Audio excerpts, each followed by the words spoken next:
Hello and welcome to Dumbbellsndelights. My name is Samantha and this is a channel where you get tips and tricks on how to live a delightful life. Thank you so much for choosing to watch today. If you're new here, please subscribe, and if you've been here before, thank you so much for coming back. So today we're going to be talking about my reading list for 2019.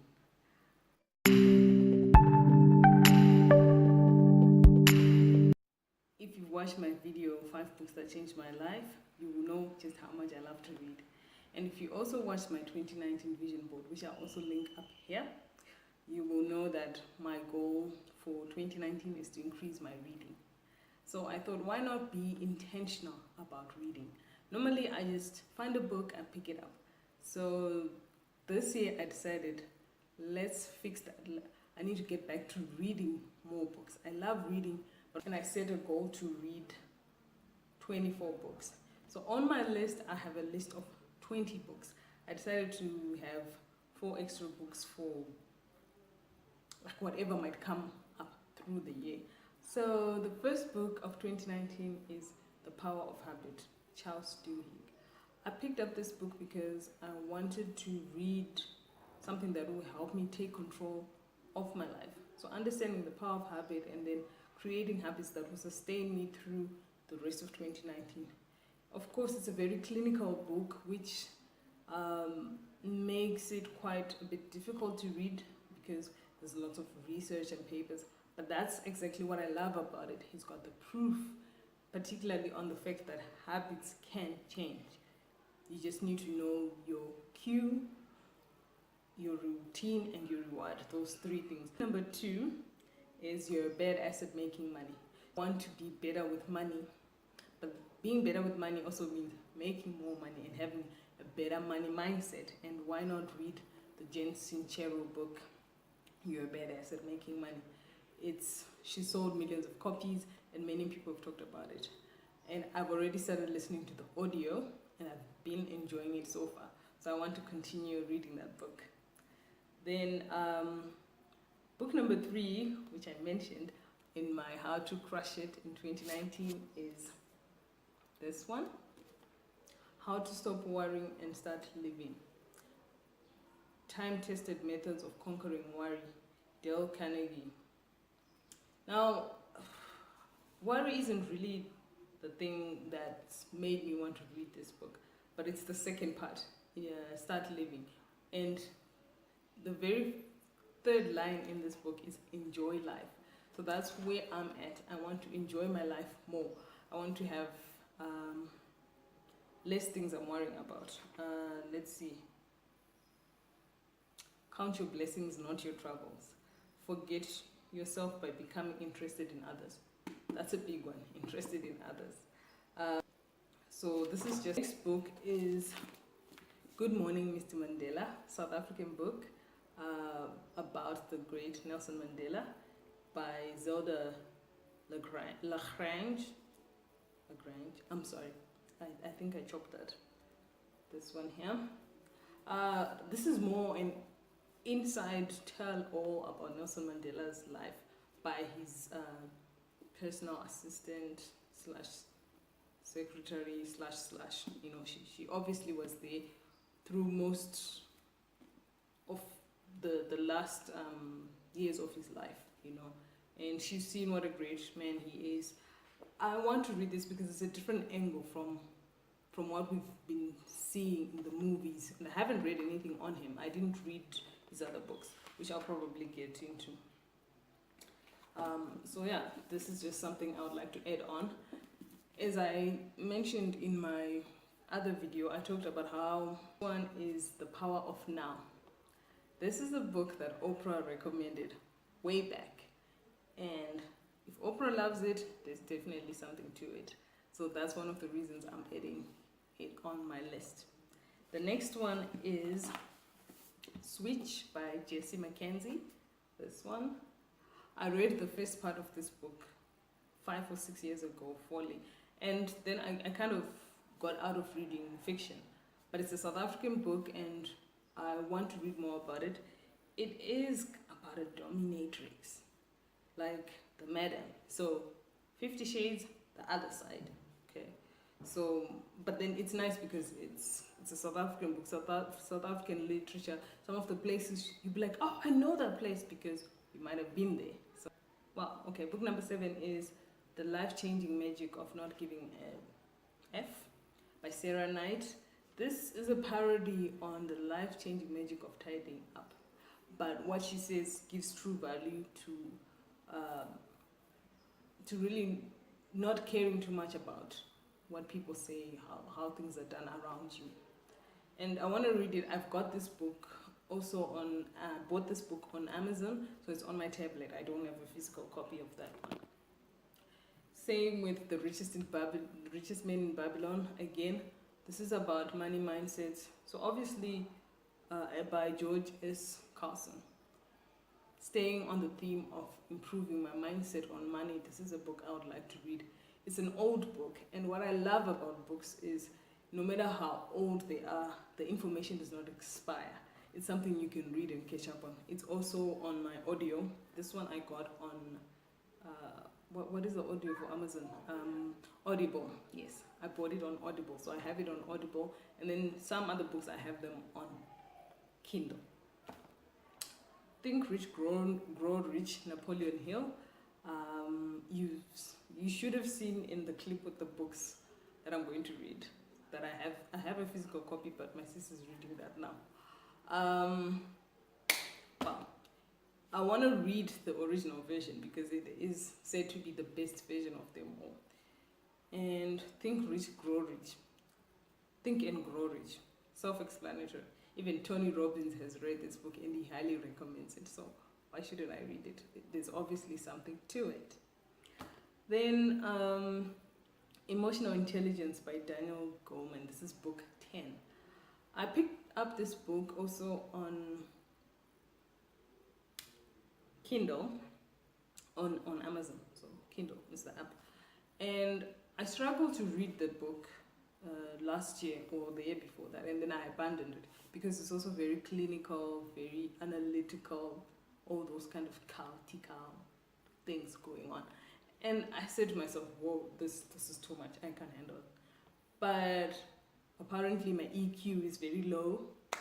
So because of that, I would like to improve my emotional intelligence and how I interact with others, particularly with work, because one of my main goals is to improve in my career, to grow and develop in my career.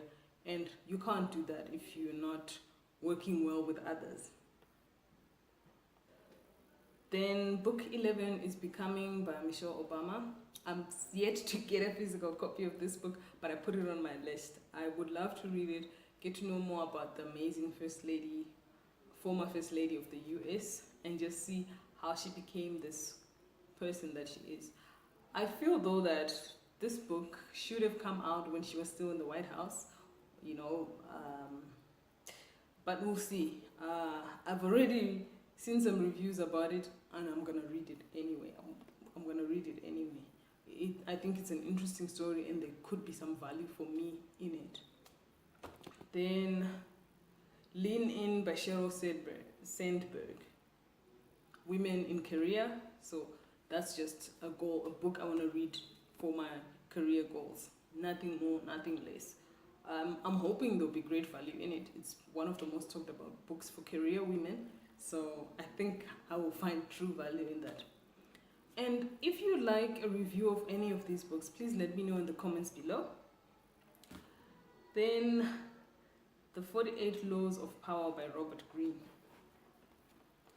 I have my doubts that I will finish this book because it looks like this.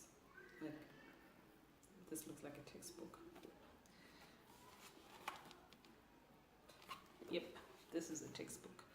But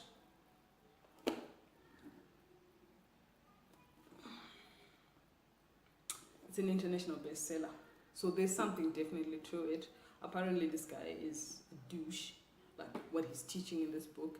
And maybe I will not take everything that he's teaching, but I would like to learn more about how to interact with people. It's really, you know, things about getting ahead. Some of the things are like, what?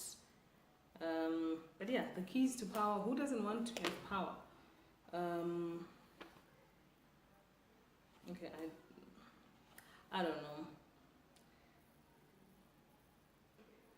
The next one is The Subtle Art of Not Giving. Also a badly reviewed book, but it sold over 3 million copies. So there's something, there should be value in there. I am going to read Sarah Knight's book first because I feel that book will give me more value than this one. Yeah, that's all I'm going to say. 3 million copies. Counterintuitive approach to living a good life. Hey, the theme, good life, not caring about what other people say. Book number 15 is The Miracle Morning by Hal Elrod. This is back to habits. So as you can see the theme here, my books are improving my habits, improving my mental mindset, improving my career, and improving my money. So with Hal Elrod, it's about creating good habits for the morning that you said. Tony Robbins calls it the Power Hour. Hal Elrod calls it the Miracle Morning, and then he's got Savers. So I've already been doing the Savers because I was listening to his podcast. And then I thought, let me just get into the book and get more detail, more information, so that I can really get the true value from this. Then the next one is Girl Boss by Sophie Amoruso. She did file for bankruptcy, but she coined the term girl boss, and her life story, there's certain things that she's done that she built an empire from selling stuff on eBay, and she was caught for stealing, that kind of thing, and then she transformed her life. So stories like this really fascinate me on how someone can hit rock bottom and then come back up. I like to see what they did and learn from that. Then also on my Kindle, Buy Your Own Island by Danny Flood. This is not really about buying your own island, but it's about working effectively, working towards your goals and your dreams, location independent business, that kind of stuff. I think it's in line with Tim Ferriss's book 4 Hour Work Week. If you've read that book, you will have that kind of vibe from this one as well. Then we know I'm a Christian. I have to have a Christian book here. I've got Prevail by Dr. Cindy Trim. This is a book about overcoming the hardships, holding on, being steadfast in your faith when things go south, you know. So book number 19 is a fun book. It's How to Be Glamorous on a Budget by Julia.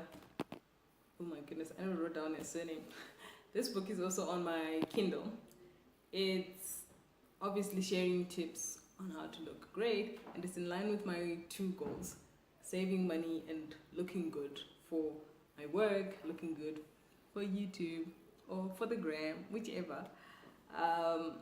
I think there's value there, and I would like, it's a short book and it's a practical book. I also like books like this that are practical, where you read what it says and you do it and you see the true value.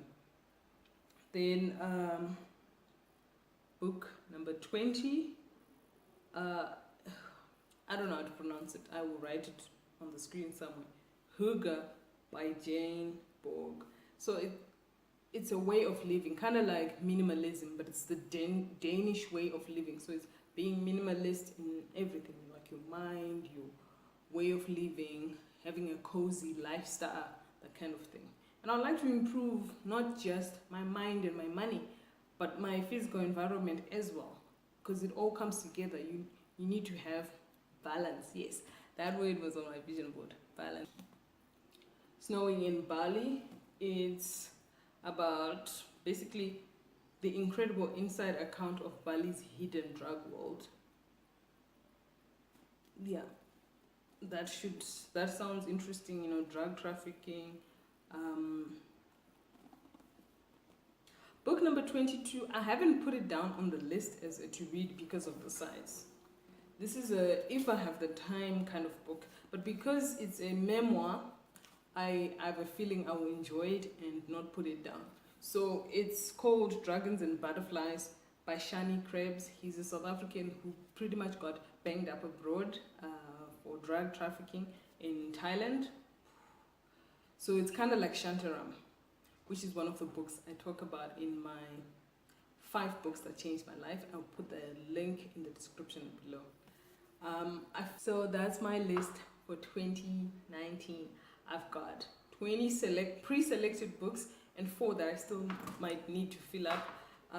If you have any suggestions, please drop them in the comment section below.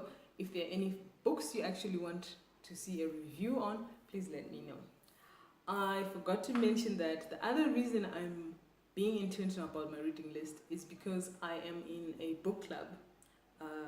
Hashtag Read with Pat. You can check that hashtag. You'll find it on Instagram and Twitter if you want to come join us. Of course, if you're in Joburg. I want to add more value to the group when I do my contributions. I don't just want to be like, I read a book and you know. So I want to be intentional and purposeful and add value to this group that I'll be interacting with. So yeah, that's it. That's my list. Please subscribe if you haven't already, and if you have, thank you so much for watching.